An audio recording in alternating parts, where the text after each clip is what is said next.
జమ్మూ కాశ్మీర్లో ఉగ్రవాదుల దాడి నేపథ్యంలో సౌదీ అరేబియా పర్యటనను మధ్యలోనే ముగించుకొని ప్రధానమంత్రి నరేంద్ర మోదీ ఈ ఉదయం న్యూఢిల్లీ చేరుకున్నారు. వెనువెంటనే విమానాశ్రయంలోనే విదేశాంగ మంత్రి డాక్టర్ ఎస్ జైశంకర్, జాతీయ భద్రతా సలహాదారు అజిత్ దోవల్, విదేశాంగ కార్యదర్శి విక్రమ్ మిశ్రీ తదితరులతో ప్రధాని సమావేశమయ్యి పరిస్థితిని సమీక్షించారు.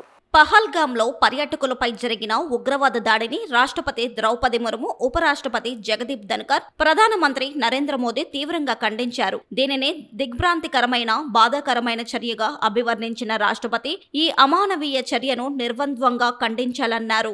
అమాయక పౌరులపై దాడి క్షమించరానిదని పేర్కొంటూ తమ వారిని కోల్పోయిన కుటుంబాలకు ఆమె సంతాపం తెలిపారు. గాయపడిన వారు త్వరగా కోలుకోవాలని ప్రార్థించారు. ఇటువంటి హింసాత్మక చర్యలు ఖండించదగినవని ఉపరాష్ట్రపతి జగదీప్ ధన్కర్ ఒక సోషల్ మీడియా పోస్టులో పేర్కొన్నారు.